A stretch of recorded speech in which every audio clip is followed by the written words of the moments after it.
em parques tecnológicos. Agradecer a você que está conosco aqui já no campus da Unir Cacoal, essa grande tenda, nessa grande estrutura montada aqui no primeiro Rondônia Startup Connect, nessa edição de Cacoal. Agradecer a todos que já fizeram a sua inscrição, já fizeram o seu credenciamento. Se você ainda não fez, por favor, é importante que se credencie ali na entrada todos os dias, até para gerar o certificado, tudo direitinho, e para que haja um controle.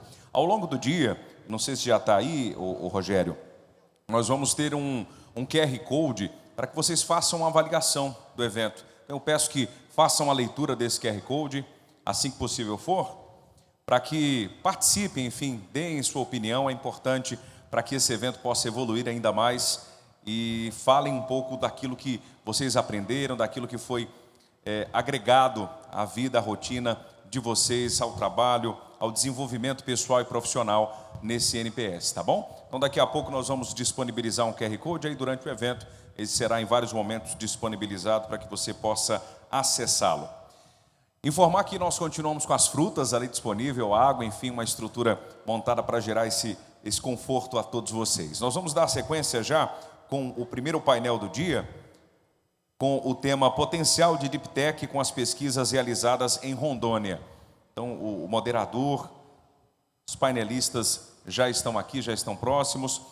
Antes, porém, eu quero lembrar que as atividades do Hackathon, a Batalha de Startups, continua nas salas aqui atrás. E também a oficina, uma oficina que está acontecendo nesse momento, na sala 11. Então, se você tem interesse em participar, por favor, fique à vontade, a equipe está aí à disposição. A oficina hoje trata sobre o empreendedorismo digital, como fazer renda no digital, com o Guilherme Alves, da Valitix Inovação. Então, os que estão conosco aqui no campus em Cacoal poderão participar também. Fiquem à vontade para se dirigir à sala número 11, aqui no prédio atrás do palco.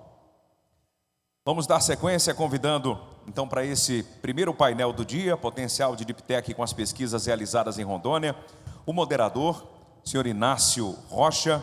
Convidar também os painelistas, a engenheira de produção Tatiane, da Universidade Federal do Pará, doutor Marcelo Protásio, e ainda convidar, representando a Embrapa, o senhor André Muniz. Vamos recebê-los.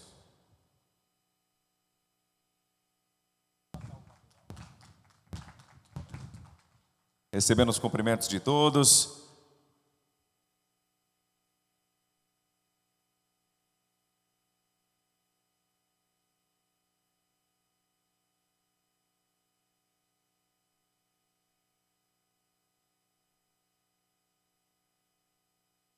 Bom dia, meu senhor, bom dia, minha senhora.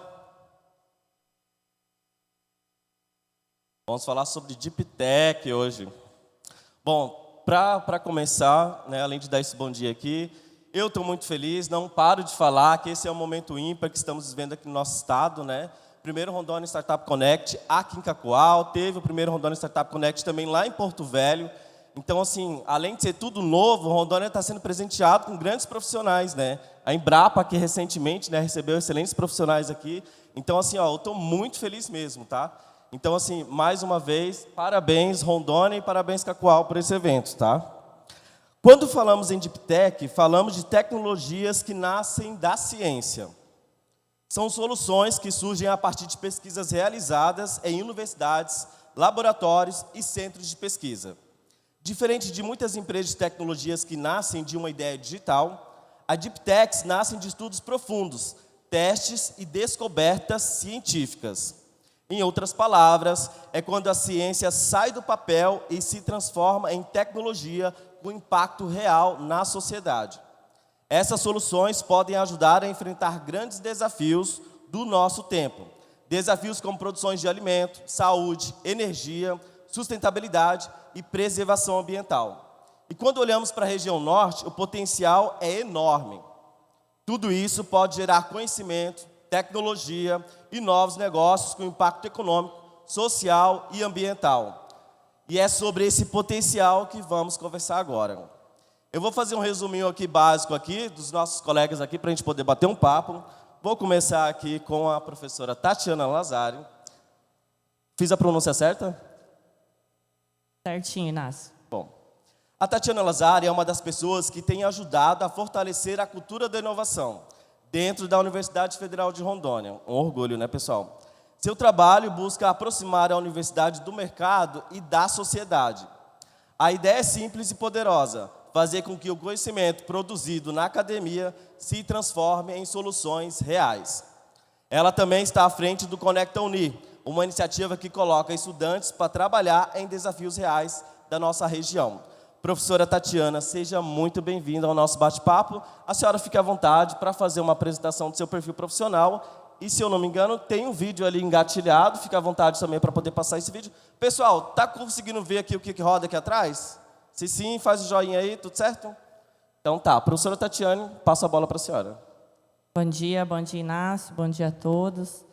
É um prazer estar aqui, né? E aí acho que nós vamos falar um pouquinho aí do Conecta, para vocês verem um pouquinho como foi 2025, e a gente já está trabalhando também em 2026. Rural ou é gestor de microempresa e tem dificuldade de atuar com o marketing, saiba que a Universidade Federal de Rondônia pode te ajudar com isso.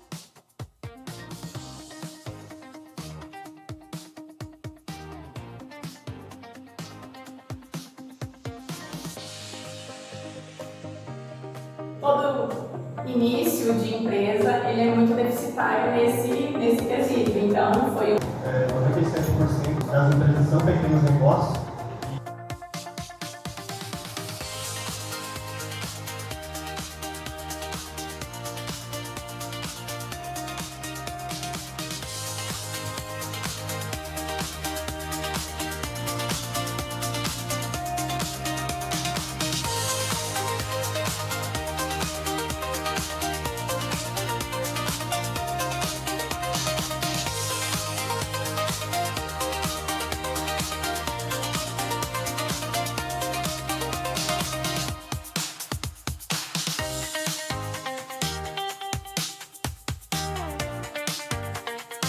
Desde os primeiros encontros, nós vimos assim, um aumento significativo, uma melhora também nas nossas divulgações, nos nossos marketings, e as consultorias também com o pessoal da equipe do Conecta também fez bastante diferença. Eu mesmo não tinha mexido com nada, não tinha noção de nada, então para mim foi a abertura de um mundo novo, que já está aí há tanto tempo, mas que eu não conhecia, e foi sensacional. Tanto é que eu já pedi minha vaga para o 2.0 do Conecta. Com a inteligência artificial, a gente percebe o quanto isso auxilia pequenas, médias e até às vezes o autônomo também na sua construção de marketing. O que mais me marcou no Conecta, que sejam as entrevistas que a gente fez com os empresários, as visitas que a gente fez aos locais de trabalho deles. O que eu mais desenvolvi no projeto, sem dúvida, foi o trabalho em equipe, porque a gente estava em muitas pessoas que entendiam o marketing de forma diferente e a gente tentou ter um trabalho em equipe para entregar o melhor resultado para os gestores. Sim, eu acho que a Unir cumpriu o seu papel, que é o papel de prestar serviço, de contribuir com a sociedade.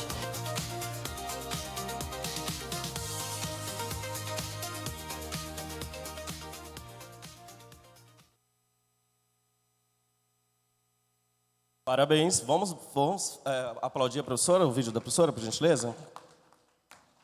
Bom dia novamente. É só um pouquinho, né, do que a gente vem fazendo aqui.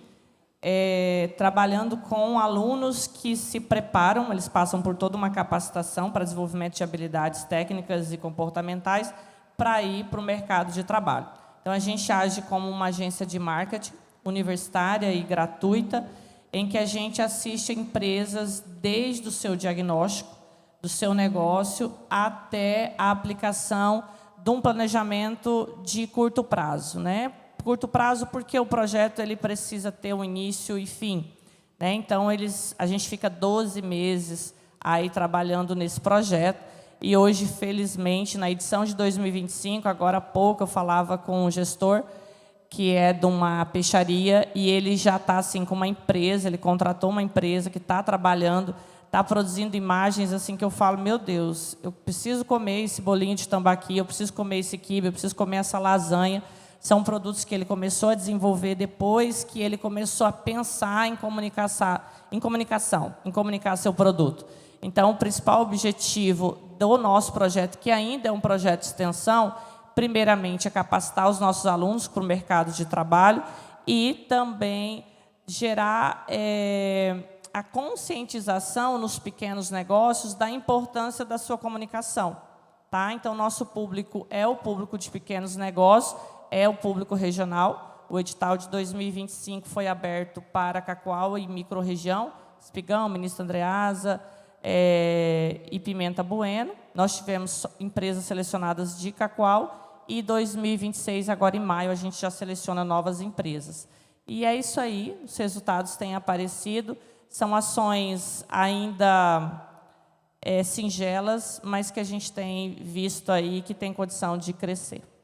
Bacana, professora, obrigado pela sua apresentação. Pessoal, acabei esquecendo de me apresentar. Meu nome é Inácio Rocha, sou jornalista de inovação, tenho um quadro de inovação e tecnologia na TV aberta.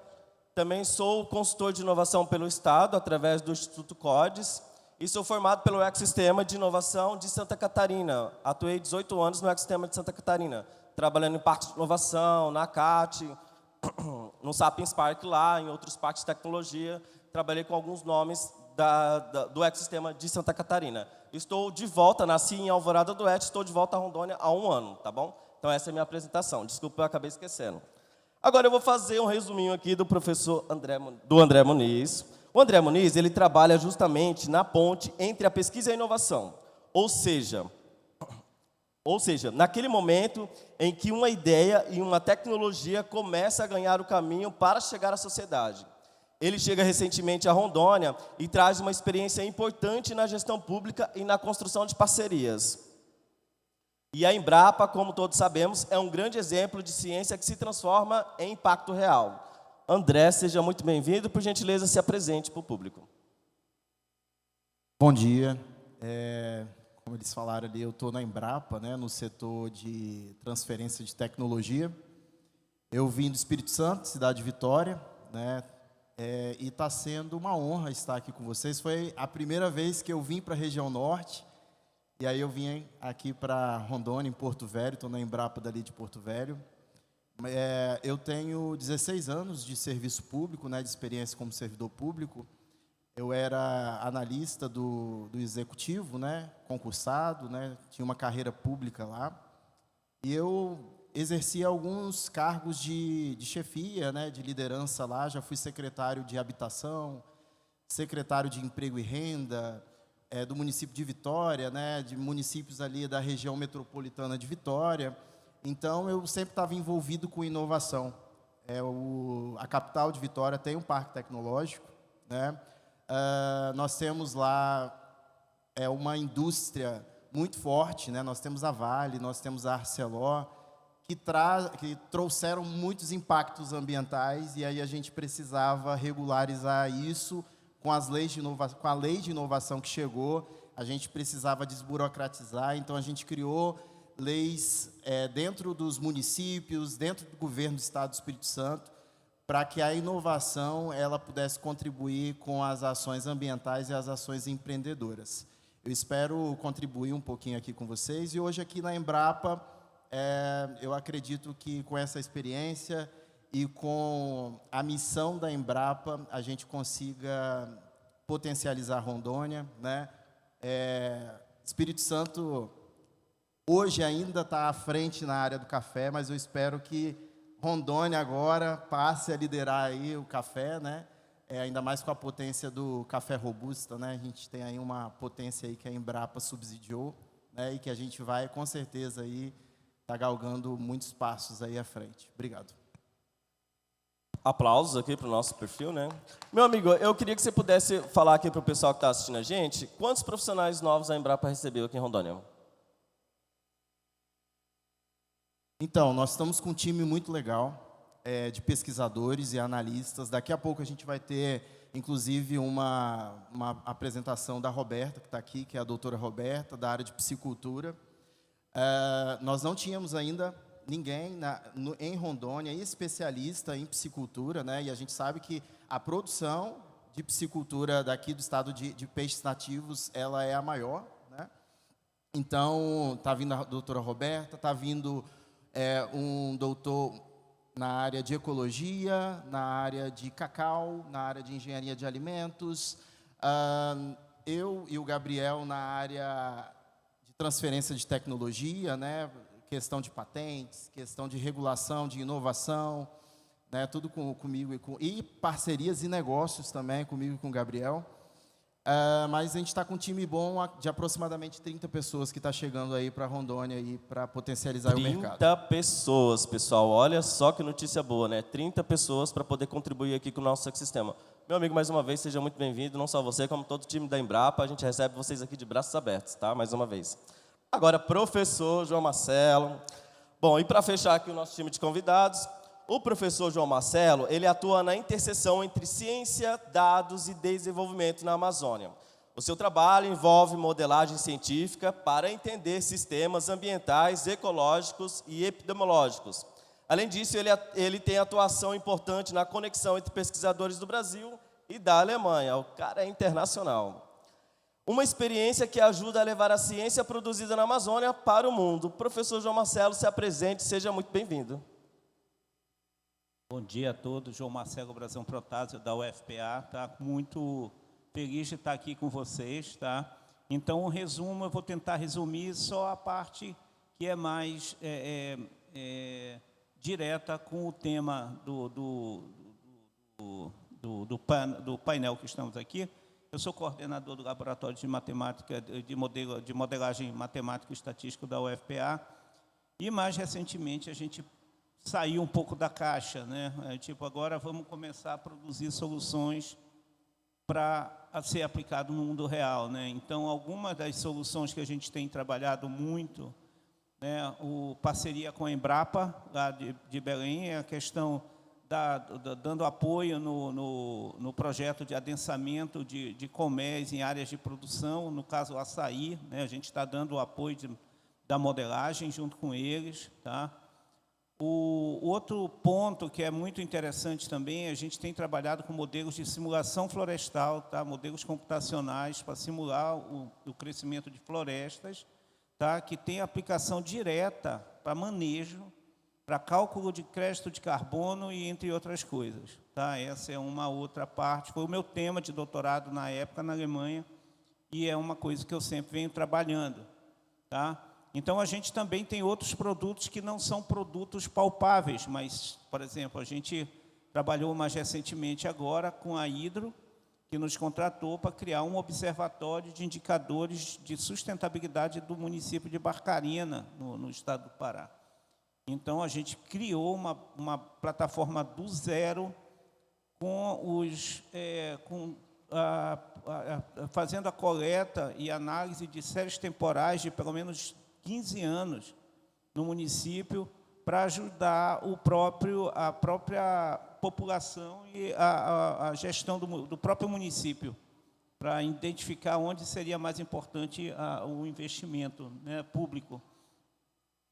E também temos, esse que é um interessante, eu estava conversando ontem no jantar, tem um aluno que ele é tenente-coronel da Polícia Militar, que ele é responsável pela questão de segurança pública no estado do Pará. E ele foi conosco no programa de pós-graduação em matemática e estatística. Ele é advogado, né? Pense nisso. E ele foi direto conosco, porque ele disse que ele não achava possível que a segurança pública continuasse usando os dados de segurança pública, que são muito ricos, as bases, tá? Apenas para fazer anuário. Então, a ideia dele, vamos usar esse recurso e vamos começar a fazer análises e previsões, né, dentro da segurança pública. Então, isso que a gente vai chamar, isso é novidade, né, que é o Observatório da Segurança Pública. Vamos começar com o recorte de Belém, mas temos os dados do Pará inteiro, desde 2010 até 2025. É quase 4 GB de informação para você criar, identificar padrões, qual é o momento que você tem mover determinado batalhão para determinada área, quando é que os recursos são limitados, né? Então você tem de usar, é um problema de otimização, né?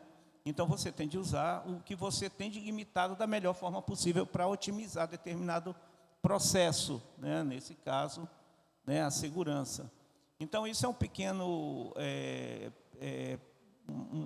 resumo do que a gente faz, tá? A gente está saindo. Eu estou muito feliz porque agora a gente não está produzindo só artigo, né, para serem entendidos apenas pelos nossos pares, ainda tem isso, né, porque existe essa, né, e a gente tem avançado bastante. Por último, a gente tem agora um piloto na ilha de Barcarena, uma das ilhas do município de Barcarena, de um piloto para uma estação de turismo o turismo ecossustentável. Então, a gente está montando toda a estrutura. Quer dizer, eu, como matemático aplicado, é outra coisa que vai muito além da minha área, mas a gente está muito feliz porque... E com a condição de usar soluções que foram criadas pela própria Universidade Federal. É uma questão que eu estou tentando, por exemplo, a gente vai precisar de sistema de captação de água de chuva, biodigestor, né, a questão de célula solar, os barcos alimentados a hidrogênio. Então, são coisas que a gente está tentando levar além da minha sala com ar-condicionado, a minha sala de 9 metros quadrados lá na UFPA, né? Sair um pouco sentir um pouco o mundo real, né? Tá? Muito obrigado, tá, gente? Muito obrigado, professor. Bom, agora a gente vai fazer uma rodada de perguntas. Meu senhor e minha senhora, que está acompanhando aqui o evento aqui com a gente, eu vou passar a palavra para a professora Tatiane. Eu só queria, assim, eu procuro muito, assim, popularizar alguns termos da inovação, né, para tornar a comunicação mais acessível, né. Eu acho que a gente poderia aqui tentar trazer um pouco mais de acesso. O que são deep techs? Só para a gente poder, né, são empresas que nascem dentro da universidade? Então, Gabriel Abreu falou há pouco de 2 exemplos de deep tech, né? 2 de Viçosa, que é a Risoflora e a Profitos. Tá certo, meu amigo? Cadê ele? Tá onde? Cadê Gabriel? Cadê Gabriel? Mas deve ser isso mesmo, acho que é isso mesmo. Acho que é Profitos. Tá certo, meu amigo? Olha lá, tá e certo. Risoflora. Tá Isso, valeu, meu amigo, pela são contribuição. deep techs. O que são deep techs? São empresas, são soluções que surgem de pesquisa aprofundada. Tá? Então, o que a gente sabe de startup de modo geral? São soluções de negócios que têm uma validação mais rápida, um custo de investimento menor e se torna aí, escalável, né? Ela vai para o mercado, começa a gerar o que a gente gosta, aí, que são as NFs, né? As notas fiscais. Quando eu falo de deep tech, o negócio precisa de um pouco mais de tempo. Então, eu vou estudar uma proteína, que no caso da Risoflora, foi lá estudar o nematóide. O outro exemplo vai trabalhar com componentes do urucum para tratar feridas, né, doenças crônicas como da diabetes. Então, ele requer uma equipe profissional, uma equipe técnica muito engajada, comprometida. Então, a gente está falando de projetos de pesquisa longos, que às vezes estão vinculados a programas de doutorados, programas de mestrado, geralmente é nessa realidade que a gente vê dentro das universidades, porque a gente precisa de corpo técnico. Então, a gente tem os professores que atuam, mas tem os alunos aí que vão desenvolvendo as suas teses em algumas vertentes, né? E o projeto ele se soma como um todo. E aí isso demora tempo, né? Do corpo técnico, requer infraestrutura, por isso do investimento, né? Gabriel falava muito bem dos investimentos da FINEP, e precisa também da infraestrutura institucional. Então, são 3 pilares aí que as deep techs requerem: a infraestrutura, corpo técnico e investimento. Desafio está nesses pontos, né? Então, você tem que ter um corpo de professores qualificados, um corpo de professores empenhados naquela área, juntamente com os seus alunos, e investimento, né? Investimento que nem sempre só o público é suficiente. Então, é isso, é Deep Tech, a gente tem vários exemplos no Brasil, o termo está se familiarizando, e com essa familiarização, está fazendo com que mais pessoas visualizem essa possibilidade. Por exemplo, aqui dentro do curso de Engenharia de Produção, a gente tem uma disciplina curricular que se chama Projeto de Desenvolvimento de Produto, que eu trabalho com os alunos, juntamente com outros 3 projetos, que é o de viabilidade econômica, de instalações industriais e de projeto de trabalho, que trabalha toda a parte legal. Aí você fala assim, professora, você gera uma Deep Tech daí? Não. Por quê? Porque são 4, 5 meses de atuação. Ali a gente planta semente. E aí vem o Centelha, que a Fapero, né, fornece aí, vem os Tecnova, para incentivar esse aluno que passou 5 meses ali trabalhando uma ideia, uma solução, a investir. Mas o que a gente vê de realidade? Né? Falando daqui, né, do que eu vivo. O aluno, ele passa, no máximo, ali um tempo com a sua equipe, depois ele dissolve. Por quê? Quando que ele faz esse grupo de disciplinas? No final do curso. E aí ele vai para o mercado de trabalho, existe a pressão econômica, né? Ele precisa ingressar, ele precisa trabalhar. São poucos que seguem a carreira acadêmica, mestrado, doutorado, muitos porque não tem bolsa, né? Porque não é uma aptidão inicial dele, então ele segue aí para o mercado de trabalho e aquela ideia fica ali morta. Para fazer essa participação com vocês, eu fui rever, né? Busquei lá o banco de dados e eu recordei ideias que eu nem me lembrava mais que nós havíamos trabalhado. Né? Muito da biodiversidade amazônica, desde de bioativos na área de óleos, o cupuaçu a gente já revirou ele de trás para frente, a gente já trabalhou bebida, a gente já trabalhou com a casca da amêndoa, a gente já trabalhou com a polpa, o amendoim a gente já trabalhou com resíduos da fruticultura, como coroa do abacaxi, a gente já trabalhou com o mesocarpo da melancia para produzir base gelatinosa, um projeto assim que eu fiquei apaixonada, mas as fundadoras da ideia, professora, eu preciso trabalhar. Professora, não dá. Professora, estou trabalhando. Então, são sementes que a gente vai plantando. Eu fico feliz de estar falando desse tema para vocês, porque eu posso dizer que hoje, dentro da engenharia de produção, tem Deep Tech? Não, não tem.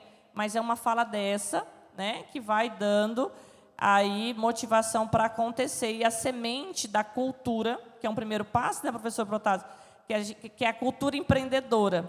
Muitas vezes a gente precisa quebrar isso, né? A gente fica muito focado na sala de aula, e lá fora está acontecendo um monte de coisa, demandando que a energia que a gente tem aqui dentro se transforme em soluções lá para fora.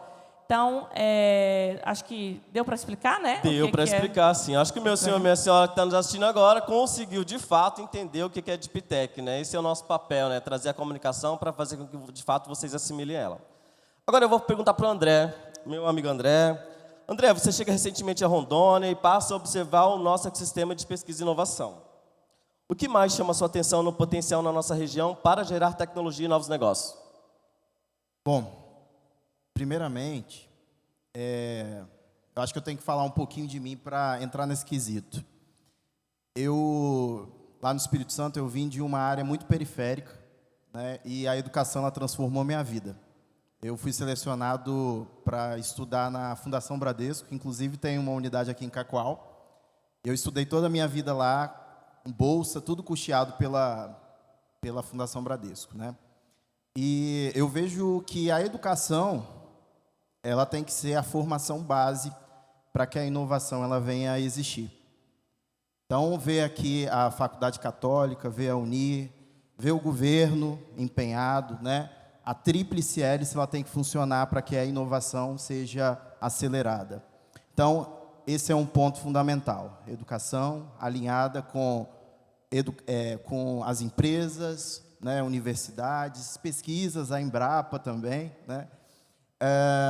Mas, assim, a potência também, com a educação, a gente tem aí a produção. Nós temos uma produção gigantesca. Rondônia é um verdadeiro celeiro de produção, né? E uma produção que é diversificada. A gente vai em alguns estados aí e eles trabalham com monocultura, e aqui a gente tem um pouquinho de cada coisa, né? Então, a gente tem uma potencialidade gigantesca, e a questão da biodiversidade da Amazônia, né? Nós estamos dentro da Amazônia também, e há muita coisa a se explorar, né? Eu estava comentando agora há pouco que imagina quantas espécies de plantas ainda existem que não foram estudadas, né?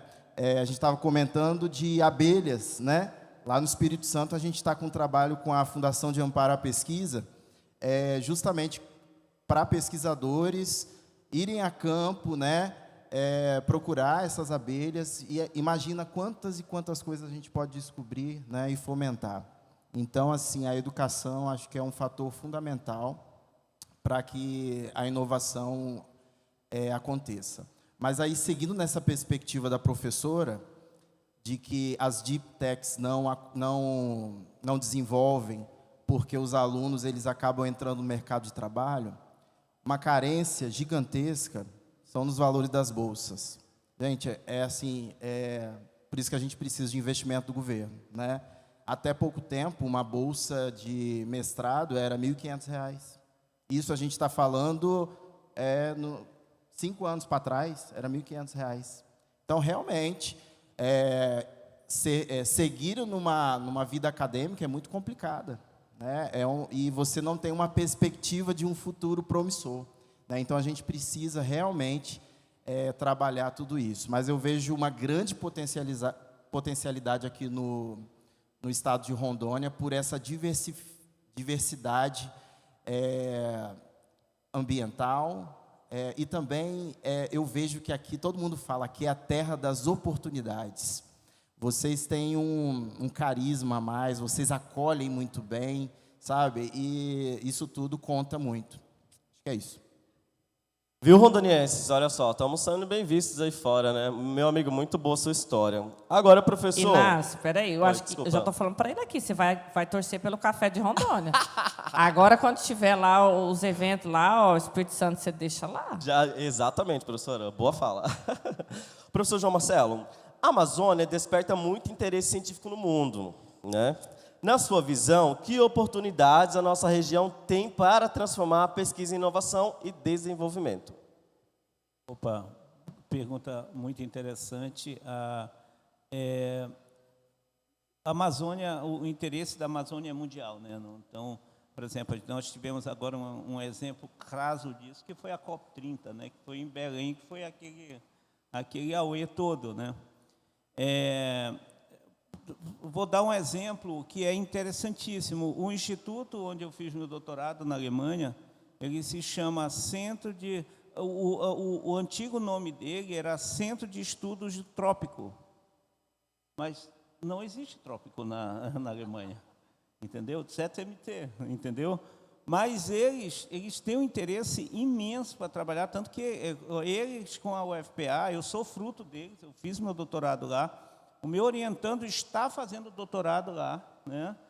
Eles estão praticamente há quase 30 anos conosco lá. Então, é um fenômeno, né? Quer dizer, isso é muito interessante, porque, às vezes, a professora falou ainda agora, às vezes nos falta também recurso para pesquisa, e eles estão abertos também. Claro, é sempre uma mão dupla né? A gente tem de pensar, bom... É uma opção, é a única que a gente tem, às vezes a gente tem de ser dessa forma. Mas são parceiros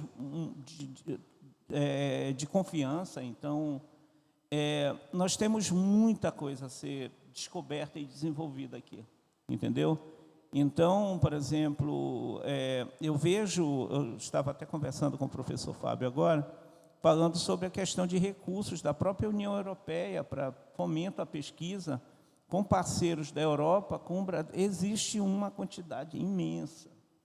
Eu mostrei alguns números ontem aqui, que é coisa de 6 anos, algo de torno de dinheiro disponível para pesquisa, fundo perdido, algo como 90 bilhões de euros, né? Então, é muita coisa, tá? Então, tem muita coisa a ser desenvolvida, né? Então... eu sempre procuro os meus parceiros, né?